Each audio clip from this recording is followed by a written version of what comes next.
Então vamos lá, família, missão 193 para a correção do nosso sexto simulado. Vamos ver aí da questão 26 até a questão de número 35. O seu professor aí, Rodolfo Falqueto, com a melhor matéria deste concurso, a matéria de Física. Então vamos lá para a nossa primeira questãozinha, lembrando que todas as questões desse simulado aqui, nós vimos tanto no nosso curso presencial como no nosso curso online, ou seja, é um simulado bem fiel ao que nós estudamos, beleza? Então, questão de número 26. Um caminhão de comprimento igual a 20 metros e um homem percorrem, em movimento uniforme, um trecho de uma estrada retilínea no mesmo sentido. Então, informação importante aqui, ó, no mesmo sentido.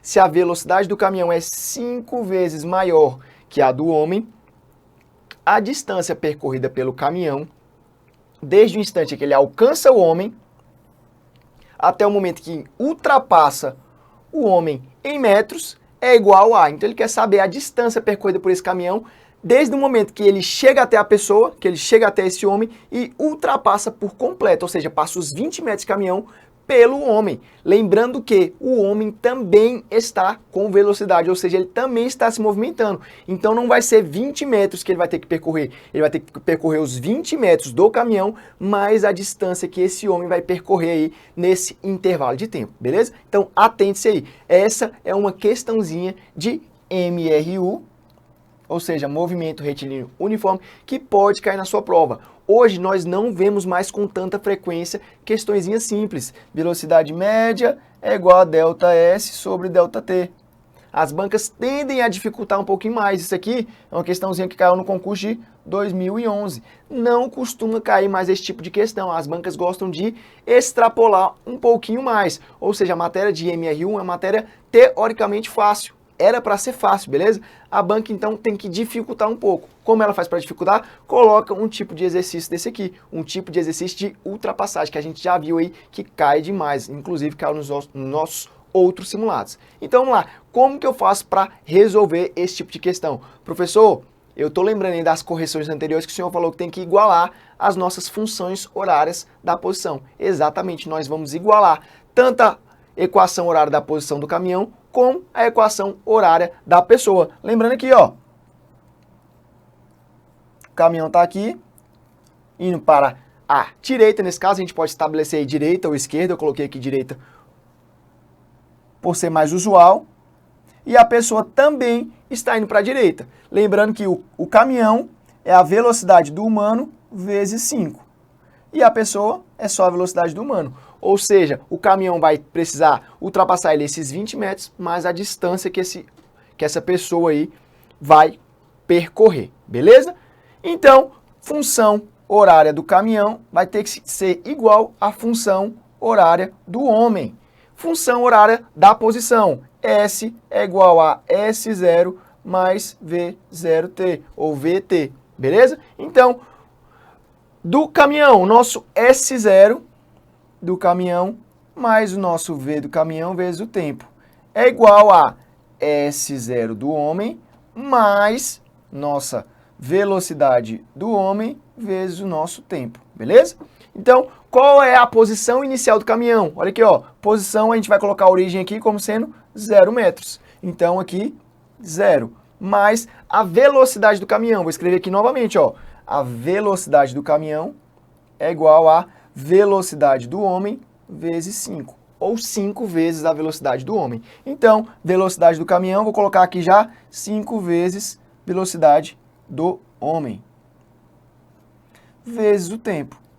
É igual a S0 do homem. Qual é a posição inicial do homem? Ó, veja que o homem está à frente, no momento inicial aqui do início da ultrapassagem, apenas 20 metros da nossa origem. A nossa origem é a traseira do caminhão, ou seja, o homem está 20 metros à frente. Então, posição inicial do homem, 20. Mais velocidade do homem, que a gente vai considerar VH, vezes o tempo. Beleza? O que nós não temos? Nós não temos a variação de espaço dessa ultrapassagem e nós não temos o tempo dessa ultrapassagem. Então, nós temos que encontrar essas duas incógnitas. A primeira a gente vai encontrar aqui, ó. Então, o que eu tenho aqui? 5 velocidade do homem vezes o tempo é igual a 20 mais velocidade do homem vezes o tempo. essa velocidade do homem vezes o tempo, eu vou passar para o outro lado, subtraindo. Olha aí, eu tenho velocidade do homem vezes o tempo dos dois lados. Então, eu posso passar para cá, subtraindo. Então, aqui vai ficar 4 velocidade do homem vezes o tempo é igual a 20. Então, o tempo vai ser igual a 20 dividido por 4VH. 20 dividido por 4 é igual a 5. 5 sobre meu VH. Esse aqui é o meu tempo de ultrapassagem. Pô, professor, mas aí não achei o tempo. A gente só vai jogar isso aqui nas nossas equações. Eu posso jogar tanto nessa equação como nessa equação, que eu vou encontrar aí a minha posição, a minha diferença aí de ultrapassagem. Beleza? Então vamos jogar nesse aqui, ó. 20, vou colocar aqui nesse canto, vamos colocar de outra cor. S é igual a 20 mais VH vezes o T. Peguei essa equação aqui, ó. Então, meu S vai ser igual a 20 mais VH vezes o tempo. O tempo é quanto? O tempo, 5 dividido por VH. Olha aí como é que fica a nossa equaçãozinha. O meu VH está aqui em cima e está aqui embaixo, eu posso cortar. Então, a minha posição vai ser igual a 20 mais 5. Minha posição é igual a 25 metros, ou seja, vai demorar 25 metros para esse caminhão ultrapassar totalmente o meu homem. Então, meu gabarito aqui, gabarito letra B. Questãozinha que pode cair facilmente na sua provinha, beleza? Gabarito letra B. Vamos para a nossa questão de número 27. Questãozinha teórica aí. Um corpo de massa 20 quilos se encontra apoiado sobre uma mesa horizontal. O coeficiente de atrito estático entre o corpo e a mesa é igual a 0,3. E o movimento somente poderá ocorrer ao longo do eixo X e no sentido indicado na figura aí, ó, sentido para a minha direita, beleza? Considerando-se o valor da aceleração da gravidade igual a 10 metros por segundo ao quadrado, examine as afirmações. A força para colocar o corpo em movimento é maior do que aquela necessária para mantê-lo em movimento. Isso aqui está certo ou isso aqui está errado? Isso aqui está certíssimo. A gente sabe que é mais difícil tirar o corpo da inércia, tirar o corpo do repouso, do que manter esse corpo em movimento, de acordo lá com as nossas leis de Newton, beleza? Então é mais difícil eu começar a movimentar um objeto do que depois manter ele em movimento. É só lembrar lá de empurrar o carro. Pô, o carro deu prego. Quando eu começo a empurrar o carro, é muito difícil. A partir do momento que esse carro começa a se movimentar, se torna um movimento mais fácil de executar. Ou seja, a nossa força vai ser um pouco menor do que a força para tirar este carro ou este corpo da inércia, beleza? A força de atrito estático que impede o movimento do corpo é, no caso, 60 newtons. Dirigida para a direita. E aí, isso aqui está certo ou está errado? Como que a gente faz para descobrir a nossa força de atrito? A gente tem que lembrar lá, ó, força de atrito é igual a minha força normal vezes o meu coeficiente de atrito.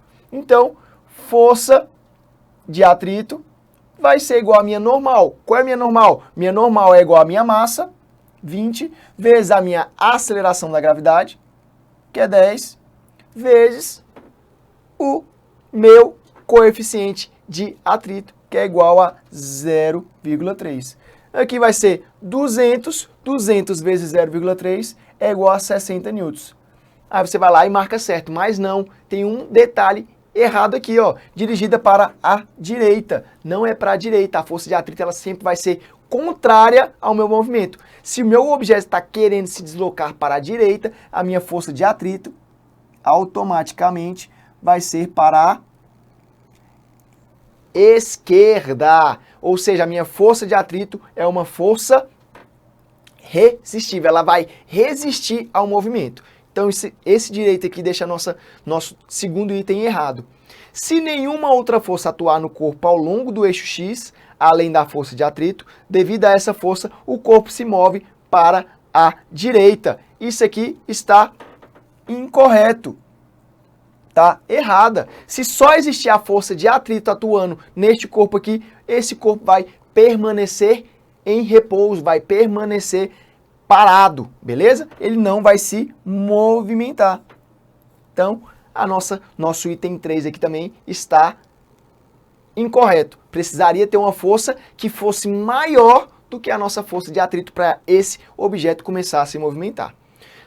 Item 4. A força de atrito estático só vale, olha aí, ó, só vale 60 newtons quando for aplicada uma força externa no corpo e que o coloque na iminência de movimento ao longo do eixo X. E esse item aqui também está correto. Nós só vamos ter a nossa força de atrito máxima no momento anterior à iminência desse movimento. Ou seja, a força de atrito ela vai aumentando. Quanto maior a força que a gente vai puxando esse objeto aqui no eixo X aqui para a direita, a força de atrito vai aumentando. Vai aumentando, aumentando, aumentando. Quando inicia esse movimento, a nossa força de atrito é a máxima, beleza? Quando prestes a iniciar o movimento, a força de atrito vai ser a máxima. Então isso aqui também está correto. Sendo assim, o nosso gabarito aí, questão item C, 1 e 4 estão corretas. Essa e essa. A 2 e a 3 estão erradas, beleza? Então, são corretas as afirmações 1 e 4 aí sobre força de atrito, questãozinha teórica. Precisava nem calcular muita coisa, só lembrar isso aqui.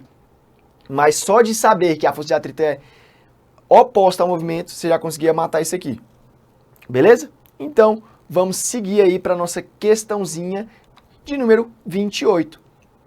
Na figura, o menino e o carrinho têm juntos 60 quilos. Quando o menino salta do carrinho em repouso, com velocidade horizontal de 2 metros por segundo, o carrinho vai para trás, com velocidade de 3 metros por segundo.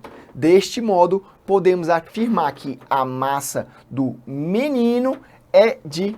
E aí, como é que eu faço para calcular esse tipo de questão? Isso aqui a gente vai ter que lembrar de conservação da quantidade de movimento.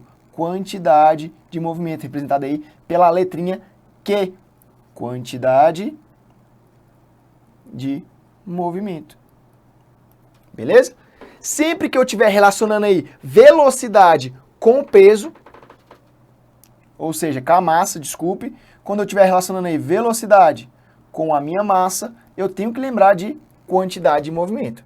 Beleza? Sempre que tiver no exercício aqui, massa e velocidade. Então, já associei, já lembro que quantidade de movimento. Então, o menino está parado aqui, ó. Finge que isso aqui é um skate. Ele está parado em cima do skate. Olha aqui, ó. Estão em repouso. A partir do momento que ele dá um pulo para frente, o menino vai para frente e o skate vai para trás. Isso aí, quem já andou de skate, quem já andou em cima de um carrinho assim, sabe o que acontece. Normalmente a gente vai de cara no chão, beleza? Então o que ele fala pra gente? Que o menino ele sai daqui com 2 metros por segundo. E o skate vai pro lado oposto com 3 metros por segundo. O que a conservação da quantidade de movimento fala? Que a quantidade de movimento inicial é igual à quantidade de movimento final. Então vamos lá. O que a gente tem de objeto aqui no início? A gente tem um bloco. E o bloco chama carrinho e menino. Então, quantidade de movimento inicial, lembrando que a quantidade de movimento é igual a massa vezes a velocidade, massa total vezes a minha velocidade inicial. E a quantidade de movimento final? Veja só. Quantidade de movimento final é a massa final vezes a minha velocidade final. Só que agora, no momento final, no segundo momento desse exercício, nós temos duas massas diferentes. Nós temos a massa do menino indo para a direita e nós temos a massa do skate indo para a esquerda. Nós temos a velocidade do menino indo para a direita e nós temos a velocidade do skate indo para a esquerda. Então aqui a gente tem que dividir um corpo e outro corpo. Primeiro corpo, massa do menino vezes a velocidade do menino, mais massa do carrinho vezes a velocidade do carrinho. E é assim que a gente faz esse tipo de exercício. Se tivesse 3 ou 4, 3 ou mais corpos, a gente ia colocar todos aqui. Lembrando que o professor errou só no sinal. O sinal aqui é negativo. E agora é a hora de você me responder por que esse sinal é negativo. Porque nós temos aí que padronizar. Para a direita é positivo, para a esquerda é negativo. Ou para a esquerda positivo e para a direita negativo. Então a gente vai padronizar aqui. Para a minha direita vai ser positivo, para a minha esquerda vai ser negativo. Isso aqui é padrão para você fazer a questão. Se você quiser colocar qualquer forma aqui, ou para a direita ou para a esquerda sendo positivo ou negativo, você pode estabelecer. É você que estabelece isso aqui. Normalmente a gente coloca aí para a direita positivo e para a esquerda negativo. Porque eu tenho uma quantidade de movimento para a direita e eu tenho uma quantidade de movimento para a esquerda. E aí como é que vai ficar esse nosso exemplo? A gente tem aqui 60. Quanto que é a nossa velocidade inicial? Repouso. Se é repouso, nossa velocidade é igual a 0. Beleza? Então a massa do menino, que é o que eu quero descobrir, vezes a velocidade do menino, 2, menos a massa do carrinho, que eu também não sei, vezes a velocidade do carrinho, 3. Então isso aqui dá 0. 0 é igual a 2 vezes massa do menino, menos 3 vezes a massa do carrinho. Então, eu posso colocar esse 3 aqui para o outro lado.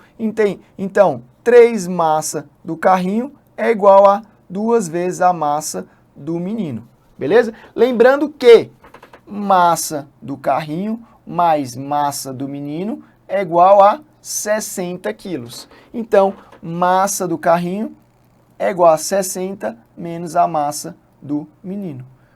Eu tenho que colocar isso aqui para conseguir encontrar a massa do menino e a massa do carrinho. Aqui eu já sei que 3 vezes a massa do carrinho é igual a 2 vezes a massa do menino. Agora eu vou substituir essa massa do carrinho aqui, ó.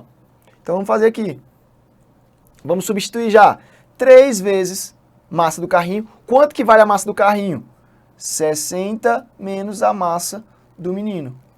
É igual a 2 vezes a massa do menino. 3 vezes 60 é igual a 180, menos 3 vezes a massa do menino. O que eu fiz aqui? Multipliquei pelo 60 e multipliquei pela massa do menino. É igual a 2 vezes a massa do menino. Esse 3 negativo aqui, eu posso jogar ele para o outro lado positivo. Então vai ficar 180 é igual a 5 vezes a massa do menino. Lembrando que eu troco o sinal aí. Então, massa do menino vai ser igual, esse 5 está multiplicando, vou passar ele dividindo. Vai ser igual a 180 dividido por 5. 180 dividido por 5 vai ser igual a 36 quilogramas. Ou seja, a massa do menino é igual a 36 quilogramas. Tá aqui, ó, gabarito, letra C. Se a massa do menino é igual a 36 quilogramas, a massa do carrinho é igual a quanto? 60 menos 36, tá aqui, ó.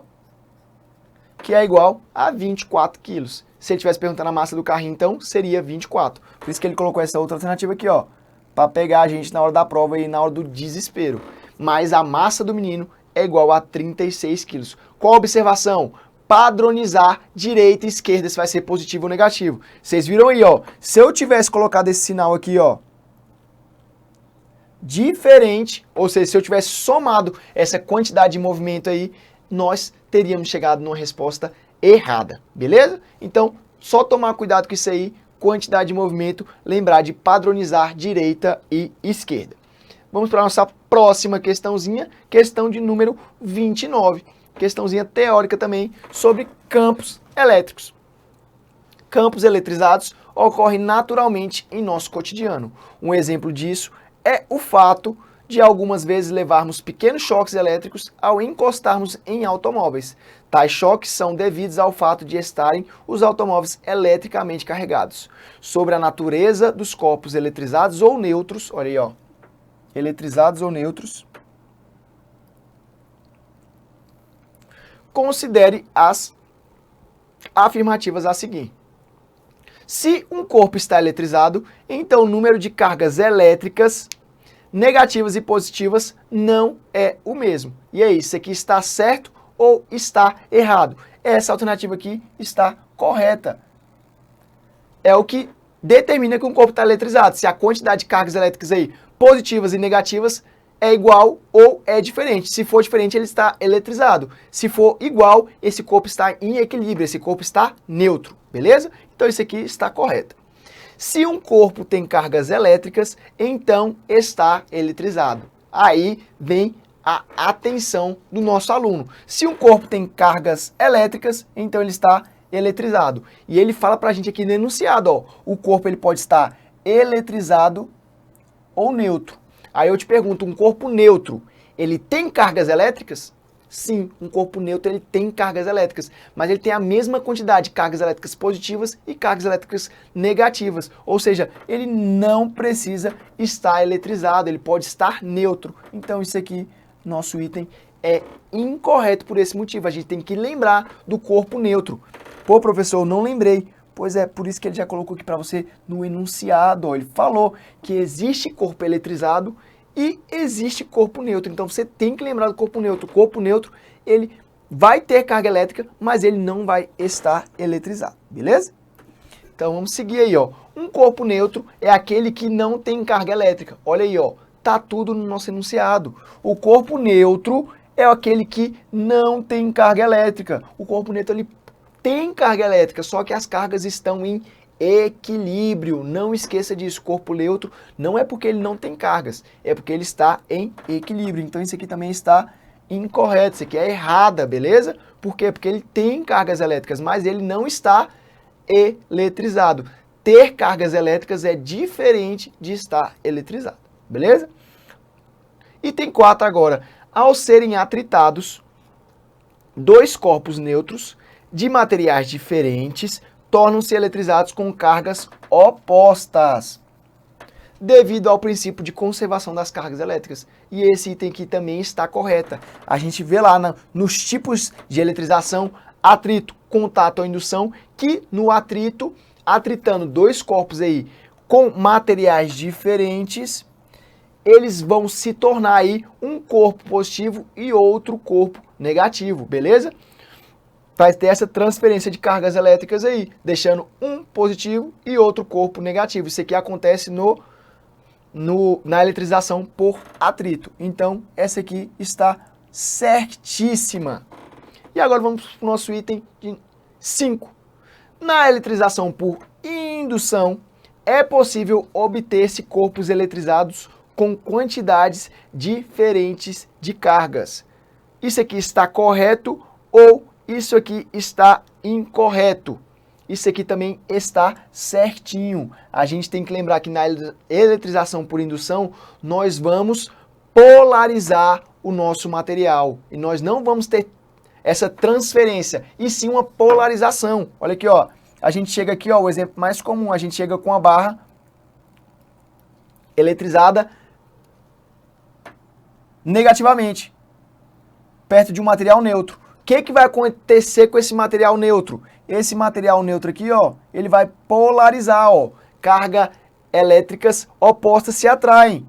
Então ele vai ficar um lado aqui com muito mais elétrons do que o outro lado, tornando aí um polo positivo e um polo negativo. Ou seja, a quantidade de elétrons de um lado vai ser muito maior do que a quantidade de elétrons do outro lado.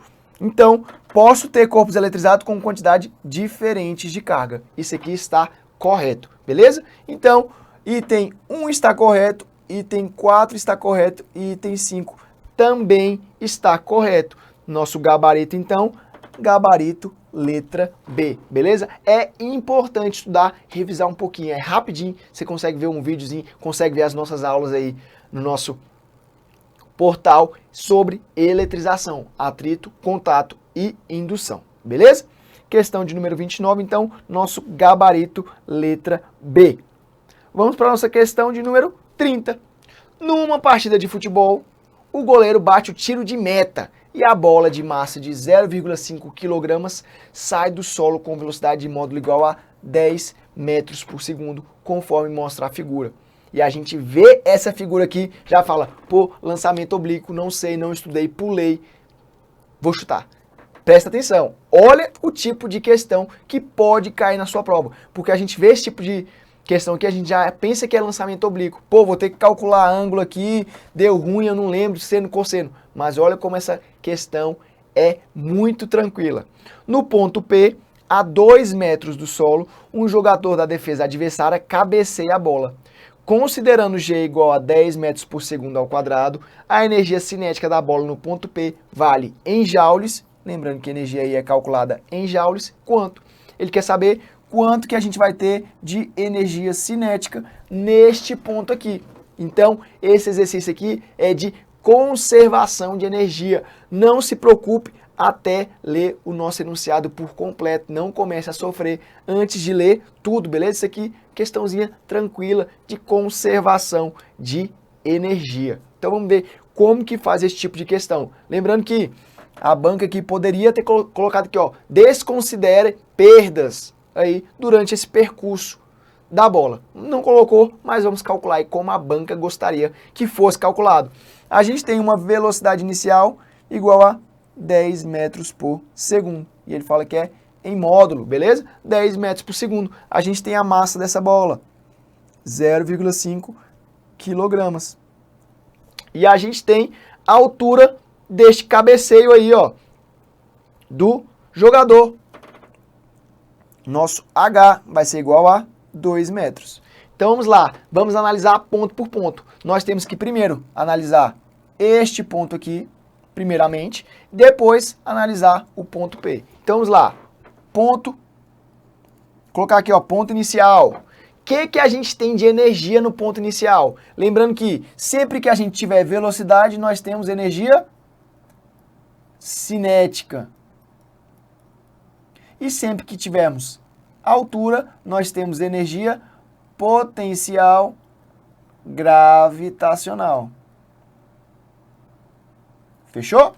Então isso aqui não pode ter erro. Tem velocidade, eu já sei que tem energia cinética. Tem altura, eu sei que tem energia potencial gravitacional. Então no ponto zero aqui, nossa energia mecânica total vai ser a nossa energia cinética mais a nossa energia potencial gravitacional. No ponto aqui, no nosso primeiro ponto, ponto da origem, nossa altura é igual a 0 metros. Se nossa altura é igual a 0 metros, nossa energia potencial gravitacional é igual a 0. Então, no ponto P0, vai ser igual a energia cinética. Neste ponto aqui, a nossa energia mecânica total é igual à energia cinética. Beleza? Como que eu faço para calcular a energia cinética? Energia cinética vai ser igual a minha massa vezes a minha velocidade ao quadrado dividido por 2. Energia cinética, então, inicial aí, vou colocar aqui, ó, inicial vai ser igual a massa, 0,5, vezes a minha velocidade ao quadrado, minha velocidade é 10 ao quadrado, eu já sei, 10 vezes 10 é 100, dividido tudo por 2. 0,5 vezes 100, 50. 50 dividido por 2, energia cinética, 25 joules. 25 joules é a nossa energia cinética inicial ou nossa energia mecânica inicial. Então vamos apagar isso aqui. Aqui, então eu tenho 25 joules. Agora ele fala que esse jogador cabeceia com 2 metros de altura. Se ele cabeceia com uma altura, então aqui eu tenho energia cinética mais energia potencial gravitacional. Veja que essa bola chegou aqui na cabeça do jogador com uma velocidade, ou seja, eu tenho energia cinética. Por quê? Porque a bola tem velocidade. E também tem uma altura. Se eu tenho uma altura aqui, eu tenho energia potencial gravitacional. Então aqui é outra coisa. Então, no nosso ponto P, nossa energia mecânica total vai ser igual à nossa energia cinética mais a nossa energia potencial gravitacional. Beleza? Se não tiver perda, ou seja, o enunciado não colocou para a gente, mas a gente vai considerar que não existe perda, essa energia mecânica e essa energia mecânica tem que ser igual. Energia mecânica inicial tem que ser igual à energia mecânica final, por conta da conservação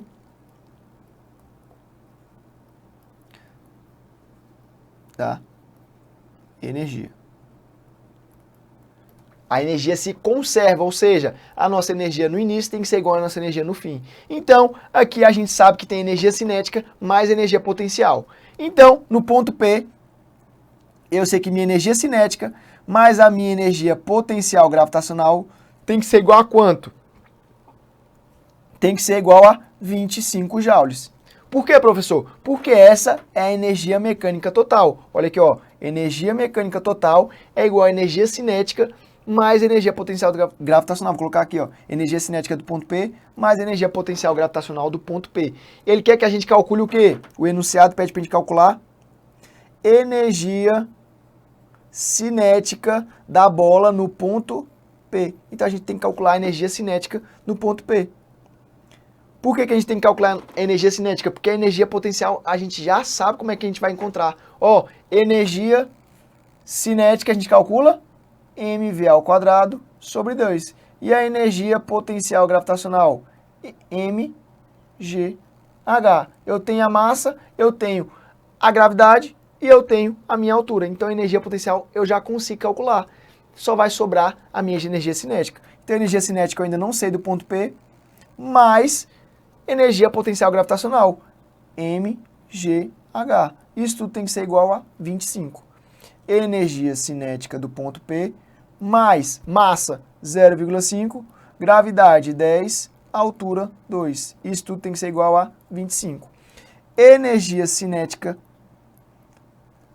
mais 0,5 vezes 10, 5, vezes 2, 10. É igual a 25. Energia cinética do ponto P vai ser igual a 25 menos 10, que é igual a 15 joules. Ou seja, aqui eu ainda, vamos apagar aqui para ficar um pouco mais fácil, aqui a bola ainda tem energia cinética de 15 joules e energia potencial gravitacional de 10 joules. Beleza? Então, não se assuste vendo uma parábola aí na sua prova. Não se assuste. Muitas vezes pode ser esse tipo de questão aqui de energia. E energia é muito mais fácil de calcular. Pô, professor, mas você demorou demais para fazer essa questão. Claro, estou fazendo aqui ponto por ponto para você aprender. Mas o aluno que pega isso aqui, entende que é energia, ele faz isso aqui em menos de 1 minuto, beleza? É só saber calcular energia cinética e energia potencial gravitacional, que está aqui no canto do quadro, caso você não se lembre. Essas duas equações têm que estar aí no seu materialzinho, nas suas anotações na parede, beleza? Então vamos seguir aí para a nossa questão de número 31. Duas cargas elétricas pontiformes, Q1 e Q2, estão fixas no ponto A e B. Então aqui, ó, ponto A e ponto B. Ele fala pra gente que Q1 é igual a Q1 e Q2 é igual a 4 vezes Q1. Ou seja, a carga de Q2 é 4 vezes maior a carga de Q1.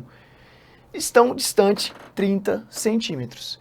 Em que posição X, ou ele quer saber essa posição, ele quer que a gente descubra essa posição, deve ser colocar alguma carga Q3, ou seja, a Q3 aqui vai ser igual a 2 vezes Q1. A carga Q3 ela tem 2 vezes a carga de Q1, para ficar em equilíbrio sobre a ação somente de forças elétricas. Então ele quer que essa carga seja colocada a um ponto aqui, entre a carga Q1 e Q2, e que essas cargas fiquem em equilíbrio com as forças elétricas atuando nessas cargas aí.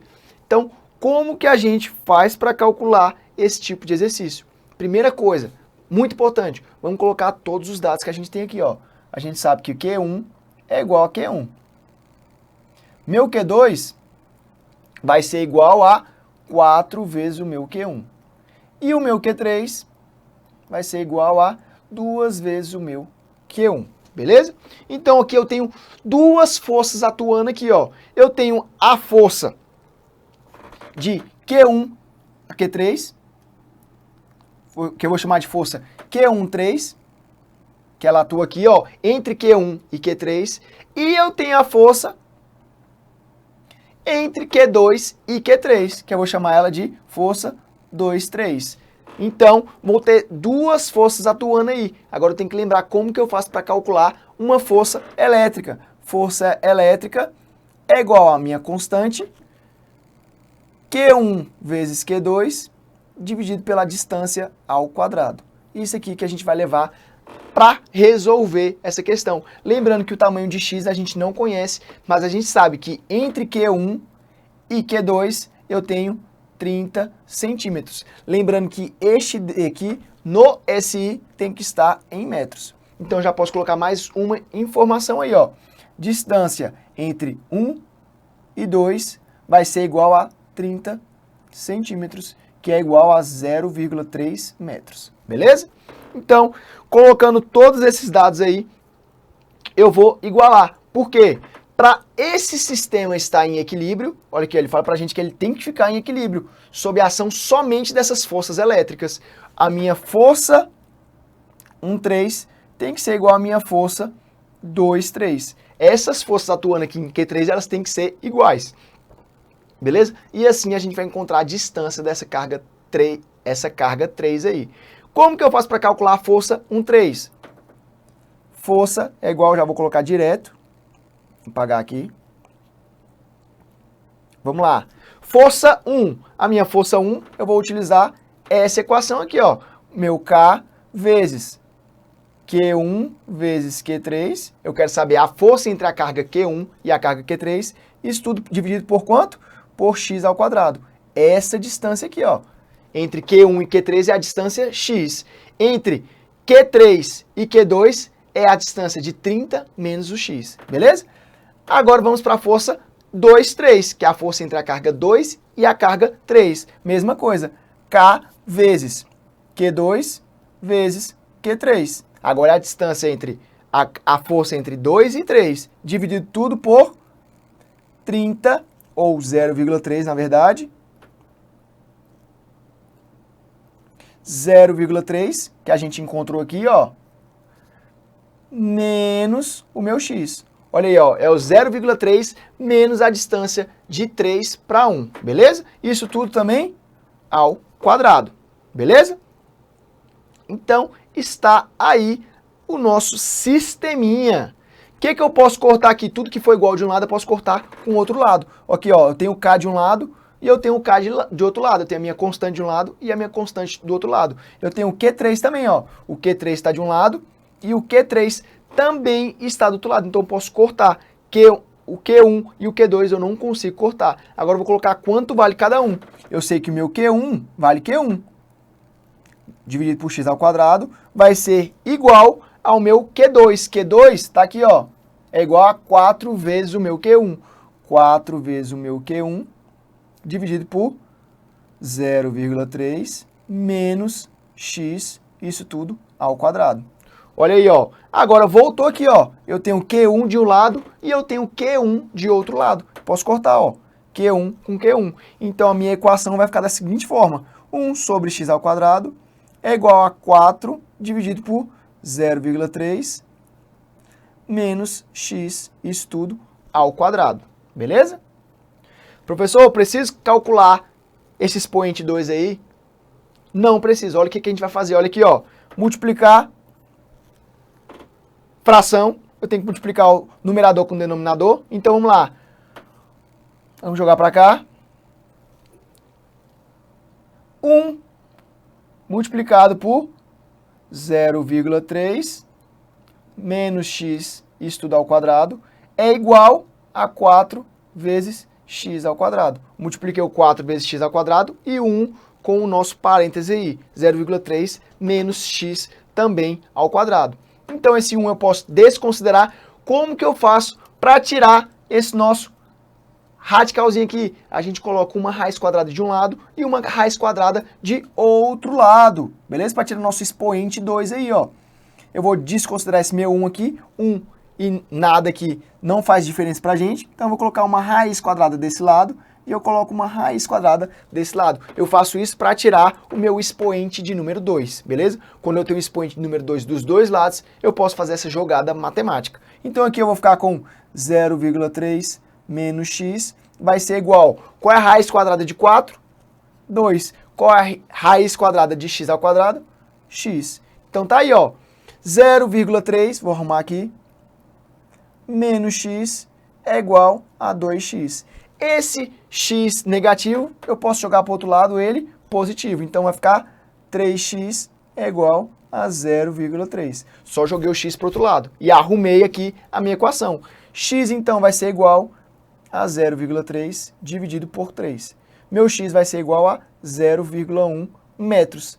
0,1 metros é igual, meu x é igual a 10 centímetros. Beleza? Então, meu gabarito dessa questãozinha, o que o professor considera a questãozinha mais complicada de ser feita, mais difícil, nosso gabarito é letra B, beleza? Questão de número 31, então, gabarito letra B. A gente tinha que lembrar aí como faz para calcular a força entre duas cargas elétricas. Questãozinha aí, até agora que a gente fez, a mais complicadinha, mas também não é um bicho de 7 cabeças, beleza?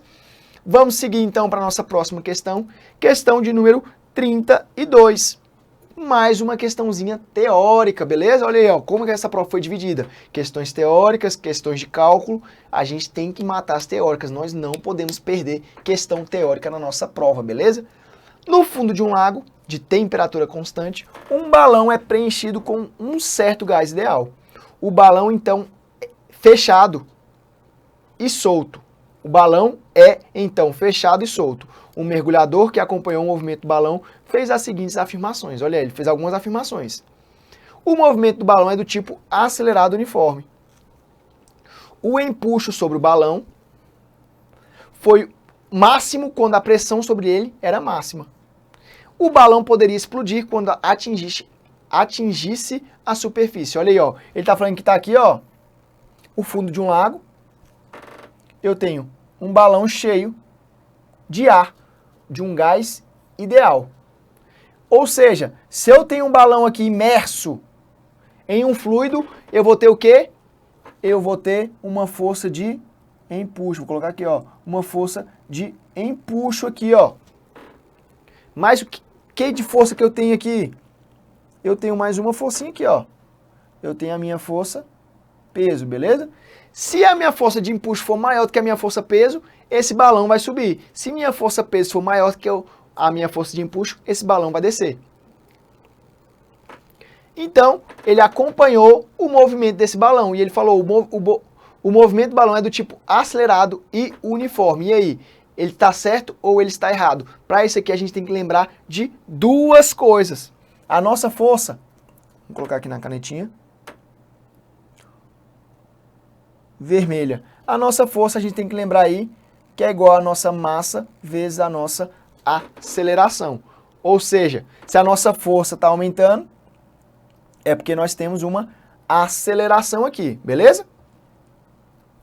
Se a nossa velocidade, na verdade, está aumentando, é porque nós temos uma aceleração. Se a velocidade fosse constante, nossa aceleração seria nula, beleza? E a gente tem que lembrar de empuxo. O empuxo é o quê? A densidade do fluido, o volume desse fluido aí deslocado e a nossa gravidade, dVg ou dGv, beleza? Então essa aqui é a nossa força de empuxo. Para calcular a nossa força de empuxo, é a densidade do fluido, o volume do fluido deslocado ou o volume da nossa substância e a nossa força gravitacional que está atuando na nossa força aqui, no nosso lago nesse caso. Então vamos lá, o movimento do balão é do tipo acelerado e uniforme. Preste bem atenção. Quanto mais fundo esse balão tiver, menor vai ser o volume dele. Então vamos lá, presta atenção.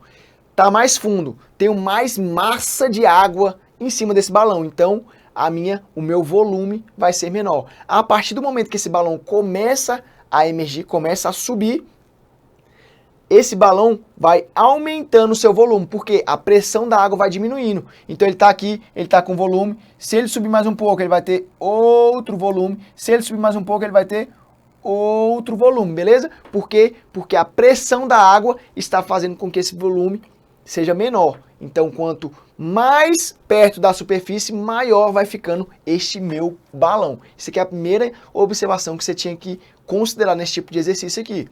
Se eu tenho um balão aqui imerso numa quantidade de água, quanto mais profundo, menor vai ser o volume do meu balão. Quanto mais ele for subindo, maior vai ser esse meu volume, beleza? Então, sim, o movimento é do tipo acelerado e tem uma aceleração uniforme aí. Por quê? Porque essa aceleração vai partir desse meu volume. Quanto maior o volume, maior vai ser o meu empuxo. Quanto maior o meu empuxo, maior vai ser a minha velocidade. Então, eu aumento aí a minha velocidade, então eu tenho uma aceleração. Então esse aqui, nosso primeiro item, é o item correto. Por que que é acelerado? Porque quanto maior o meu volume, maior vai ser a minha força de empuxo. Quanto maior a minha força de impulso, maior empuxo, maior vai ser a velocidade que esse balão vai subir aí para a superfície da Terra, para a superfície do lago. Item 2. O empuxo sobre o balão foi máximo quando a pressão sobre ele era máxima. Então, o que ele está falando? O empuxo aqui, ó, quando a pressão era máxima, ele está falando que o nosso empuxo também era máxima. E não, ó, aqui, quando a pressão está máxima, pressão máxima aqui vai ser na nossa maior profundidade. Por quê? Porque eu tenho maior quantidade de água segurando esse meu balão. Então, o empuxo vai ser máximo quando a pressão for mínima. Por isso que a gente falou, quanto mais ele vai subindo, maior vai sendo esta força de empuxo. Então, o máximo aqui deixa essa alternativa incorreta. E 3, o balão poderia explodir quando atingisse a superfície. E essa aqui, por ter essa palavra poderia e não iria, poderia explodir. Sim, a gente falou, quanto mais perto da superfície, maior vai ser o volume deste balão. Por quê? Porque menor vai ser a pressão de água sobre ele. Então, claro que se o balão já tivesse cheio aí na sua capacidade máxima, quanto mais alto ele fosse subindo, maior seria aí a chance dele explodir. Então, esse verbo poderia deixa essa questão certa, beleza? Se ele afirmasse que o balão iria explodir, a questão estaria errada, mas ele falou que poderia explodir. Por quê? Porque o volume desse balão vai aumentando na capacidade aí dele de subir para a superfície. Então, nós temos as questões corretas aí, 1 e 3. Então, em relação às afirmações feitas pelo mergulhador, é correto dizer que a afirmativa 1 e a 3 estão corretas, beleza? Então, letra D é o nosso gabarito certo. Vamos para a nossa questão de número 33, chegando aí na nossa reta final. Uma peça de zinco é construída a partir de uma chapa quadrada de lado 30 centímetros, na qual foi retirada um pedaço de área de 500 centímetros quadrados, elevando em 50 graus Celsius a temperatura da peça restante, olha aí, ó, o detalhe. Sua área final em centímetros quadrados será mais próxima de. Então ele fala aqui pra gente, ó, o coeficiente de dilatação linear. E esse aqui eu vou pedir pra você destacar aí, ó. Dilatação linear. Então vamos lá, o que ele fala pra gente? Ele fala que tem uma peça de zinco que foi construída com a chapa de 30 centímetros de lado. Ou seja, eu tenho uma peça aqui de 30 por 30. Se ela tem 30 por 30, qual é a minha área total? A área total vai ser igual a 30 vezes 30. Área total. Minha área total vai ser igual a 900 centímetros quadrados. Ele fala que foi retirado um pedaço de 500 centímetros quadrados. Então, a minha área final vai ser igual a 900 menos 500, que é igual a 400 centímetros quadrados. Beleza? Então, isso aqui é a peça que resta. Olha aí, ó, o detalhe. Peça restante. Então, restou quanto? 400 centímetros quadrados. E é com isso que a gente vai trabalhar durante toda essa questão. Opa. Então, vamos lá. Ele quer saber a área final, ou seja, esse aqui é um tipo de exercício de dilatação térmica. A gente tem uma elevação da temperatura, essa peça ela vai dilatar. É uma peça com duas dimensões, olha aí, ó, é uma chapa. Então nós temos que considerar duas dimensões, por isso que o professor pediu para você destacar aqui, ó, dilatação linear, porque ele passa para a gente o coeficiente linear, ou seja, o alfa, e a gente tem que achar o nosso beta, beleza? Então vamos lá. A nossa variação de área é igual à nossa área inicial vezes beta vezes a variação de temperatura, beleza? Então, vamos lá. Variação da área vai ser igual à área inicial. Qual é a nossa área inicial? 400. Como que a gente faz para achar o beta? Nosso coeficiente superficial. Nosso coeficiente superficial vai ser igual a 2 vezes o meu alfa. Meu alfa, ele passou aqui pra gente, ó, 2,5 vezes 10 a menos 5. Então, meu beta vai ser igual a 2 vezes 2,5 vezes 10 a menos 5. Meu beta, então, vai ser igual a 5 vezes 10 a menos 5. Então, aqui, 5 vezes 10 a menos 5. E a minha variação de temperatura é igual a 50 graus Celsius. Ele eleva a temperatura em 50 graus Celsius. Então, aqui para facilitar a nossa conta, a gente vai achar a nossa variação de área. Quanto que aumentou? Se aqueceu, a área aumentou. Se tivesse resfriado, a área tinha diminuído. Eu vou colocar tudo com base 10. 400 é igual a 4 vezes 10 elevado a 2. Ó, eu tenho 2 zeros aqui, então é 10 elevado a 2. Vezes 5, já está com base 10. 10 elevado a menos 5. E vezes 50. 5 vezes 10 elevado a 1. Eu tenho um zero aqui, então é 10 elevado a 1. Isso aqui é só para facilitar a minha conta. Minha variação de área vai ser igual a 4 vezes 5 vezes 5, dá quanto? 4 vezes 5, 20. 20 vezes 5 é igual a 100. Vezes 10 com 1, tudo que é positivo eu somo, depois eu subtraio aí o meu negativo. Então, 2 com 1 dá 3. Menos 5 com mais 3 é igual a menos 2. 100 vezes 10 a menos 2 é a minha variação de área. Isso aqui, facilmente, eu posso mudar de novo para centímetros quadrados. Ó, isso aqui é igual a centímetros quadrados. Olha aqui. Passo um para cá, o outro para cá. Eu movi a vírgula para um lado, duas vezes para a esquerda. Por quê? Porque aqui eu tenho 10 elevado a menos 2. Então, a minha variação de área é igual a 1 centímetro quadrado.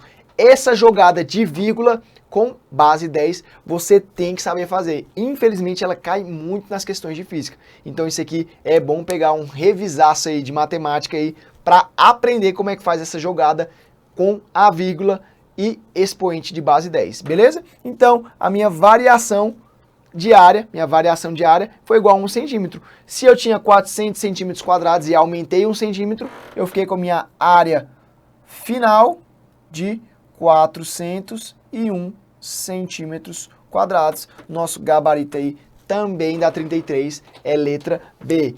Professor, cai dilatação? Isso aqui pode estudar. Normalmente cai mais a dilatação linear, falando sobre barra de ferro e essas coisas. Mas pode cair a dilatação superficial e a dilatação volumétrica. Se fosse a volumétrica, nós teríamos que fazer 3 vezes o meu alfa, beleza? Se fosse o volumétrico. Beleza? Então, vamos agora para a nossa questão de número 34. Questão mais simplesinha da nossa prova. Uma pessoa dispõe de uma lâmpada incandescente de 120 volts. Ou seja, para ligar essa lâmpada aqui, eu preciso de 120 volts. E de 40 baterias de 3 volts. Ou seja, ele tem 40 baterias. Aqui pode, se quiser ler como se fosse pilha para entender melhor essa questãozinha, ele tem 40 pilhas de 3 volts. Com esses componentes, monta circuitos nos quais usa a lâmpada e apenas uma das baterias, 10 baterias associadas em série, item 3, 20 baterias associadas em série e em paralelo, 4, as 40 baterias associadas em paralelo, 5 as 40 baterias associadas em série. Então ele faz esses 3 tipos de circuito aqui, ó. O primeiro circuito ele liga só uma bateria, depois 10, depois 20, depois 40, depois 40. Considerando que todos os dispositivos foram previamente testados e funcionam normalmente, a lâmpada certamente acenderá no circuito, ele pede pra gente aqui, ela certamente acenderá em qual desses circuitos? Vamos lá, quando a gente liga uma bateria apenas, a gente vai ter uma lâmpada que precisa de 120 volts, ligada aqui com uma bateria de 3 volts. Essa lâmpada vai ligar? Essa lâmpada provavelmente não vai ligar não. Beleza, então essa aqui já descarta. 10 baterias associadas em série. Baterias assim como resistor em série, a gente vai ter aqui, ó.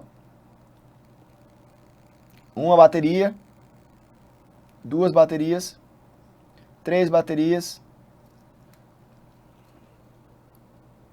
Volta. Vou fazer até a quarta aqui, mas vocês entenderam. São 10 baterias em série. 10 baterias em série. O que eu faço com essas baterias em série? Eu somo a voltagem dessa bateria. Eu somo a tensão dessa bateria. Se são 10 baterias de 3 volts, ou seja, depois de 10 aí, quantos volts eu vou ter? Nessas 10 baterias eu vou ter apenas 30 volts. Se eu tenho 30 volts, essa lâmpada vai ligar ou não vai ligar? Ela não vai ligar também. 20 baterias associadas em paralelo. E assim como no resistor, não sei se vocês lembram, o resistor, a gente fazia assim, ó. Paralelo é assim, ó.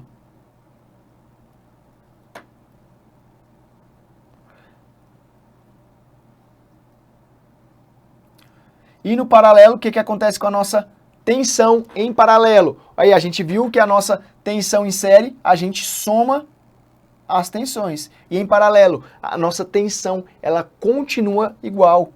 Ou seja, vai chegar aqui nessa lâmpada aqui, ó. 3 volts.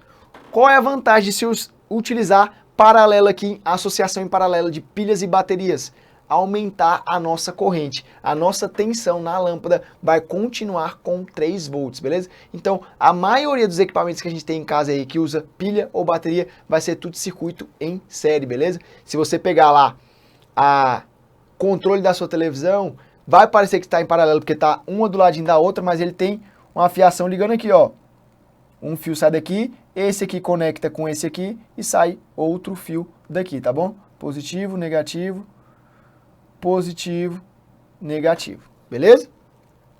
Então, a gente tem esse tipo de associação aí de pilha e bateria, beleza? As 40 baterias associadas em paralelo. 40 baterias associadas em paralelo vai ser a mesma coisa. O que vai aumentar aqui vai ser a minha corrente. A minha tensão vai continuar com 3 volts. Ou seja, aqui está errado, porque vai continuar com 3 volts. Vou colocar aqui, ó, 3 volts. Aqui também vai continuar com 3 volts. Ou seja, está errado. E agora, o item 5. As 40 baterias associadas em série. Ou seja, vai somar a tensão dessas 40 baterias. 40 vezes 3 vai ser igual a 120 volts. Ou seja, a lâmpada certamente acenderá apenas no item 5, quando as 40 baterias estiverem associadas em série. Porque série eu somo as tensões e em paralelo eu mantenho a tensão aí constante. Então, nosso gabarito da 34, letra E, beleza? Então, vamos seguir para a nossa última questãozinha. Agora a questão de número 35. O sistema de polias ilustrado na figura 1 é ideal e se encontra em equilíbrio quando suspendemos os pesos P1 e P2 nas posições exibidas. Se esses mesmos pesos estiverem equilibrando uma barra de peso desprezível, como na figura 2, a relação entre A e B será D. E aí, a banca aí esqueceu de colocar onde que se encontra P1 e onde que se encontra P2. E a gente vai considerar a seguinte, P1 aqui, P2 aqui, beleza? E P1 aqui, P2 aqui. Então vamos lá. Sabendo disso, sabendo que tanto um braço de força como uma polia móvel são multiplicadores de força, nós vamos avaliar essas nossas questõezinhas aí, beleza? Primeiro vamos analisar as polias. E a gente pode analisar isso aqui no braço, ou a gente pode utilizar as equações que a gente aprendeu aí durante as nossas aulas, beleza? O que a gente sabe? A gente sabe aqui para a polia que a nossa força aqui no final da corda vai ser igual ao peso do nosso bloco dividido por 2 elevado a N. Lembrando que o nosso N é o quê? A quantidade de polias móveis. Aqui a gente tem uma polia móvel, a gente tem duas polias móveis, a gente tem 3 polias móveis, beleza? Então a força aqui no final do nosso sistema de polias, a gente chamou de P2. Então aqui, ó, P2 vai ser igual a P1, o peso do nosso blocão aqui, P1 dividido por 2 elevado a 3. 3 por quê? Porque são 3 polias móveis. Então meu P2 vai ser igual a P1 dividido por 8. Ou seja, o meu P1 vai ser igual a 8 P2. Ou seja, o meu peso 1, o peso aqui do meu bloco 1 é igual a 8 vezes o peso 2. Ou seja, aqui eu preciso ter um peso 8 vezes menor para conseguir equilibrar. Por isso que a gente chama o sistema de polias de um sistema de multiplicação de força. Aqui eu preciso fazer uma força 8 vezes menor para subir, para elevar um peso aqui 8 vezes maior, beleza? Então, meu P1 vai ser igual a 8 vezes o meu P2. Ele fala que tanto o nosso sistema de polias quanto o nossa gangorra aqui, nosso braço de força, funcionam da mesma forma. Aqui também está sendo equilibrado o peso 1 e o peso 2. E a gente sabe que no braço de força, o que vale aqui o nosso momento da força. E o nosso momento da força é igual à força que é aplicada vezes a distância do nosso ponto de rotação até a nossa força, beleza? Então a gente tem que lembrar do momento de uma força aqui, na nossa alavanca, ou no nosso braço de força.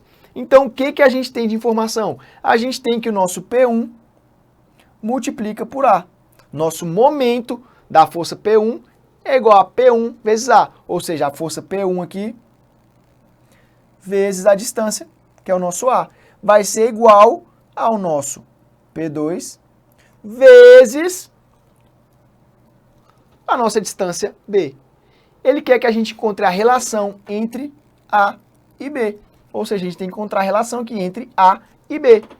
Só que a gente sabe que o nosso P1 é igual a 8 vezes o nosso P2. Então, 8 P2 vezes A é igual a P2 vezes B. Eu tinha que achar a relação aqui de P1 com P2 para depois jogar aqui no nosso sistema de momento de força, beleza? Então, o P2 eu posso cortar com P2 e eu tenho que 8A é igual a B.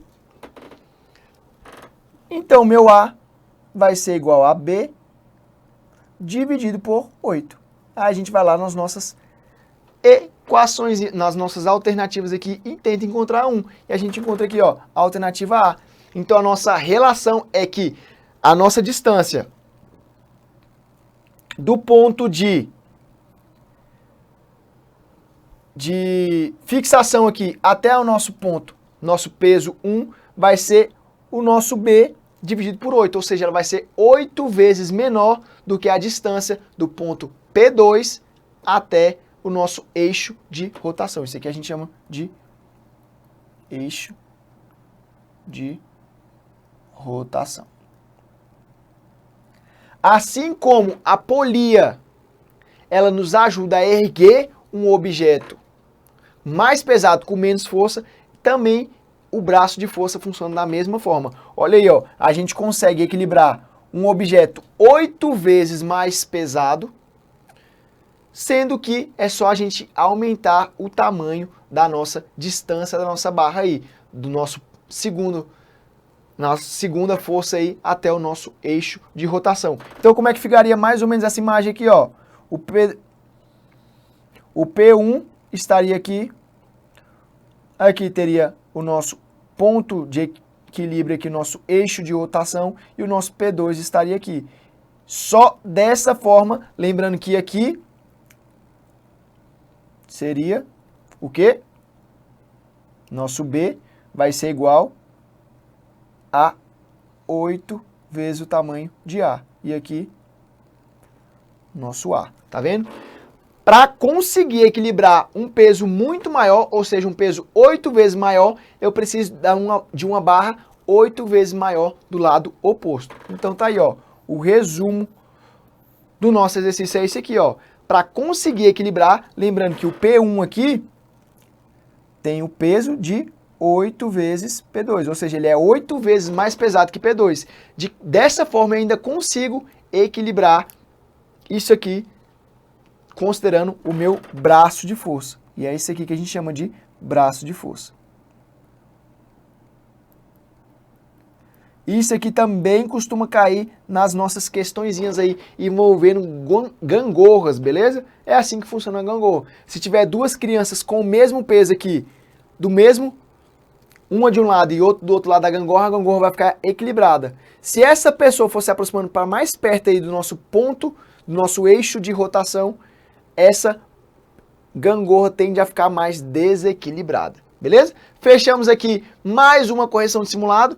Questão 31 e 35, as mais complicadinhas de serem entendidas, mas são questões aí de 10, dava para ter acertado 8 fácil, beleza? Não desiste, continue estudando, precisou de mim, estou aqui para te ajudar. Um abraço, bons estudos, valeu, até o próximo!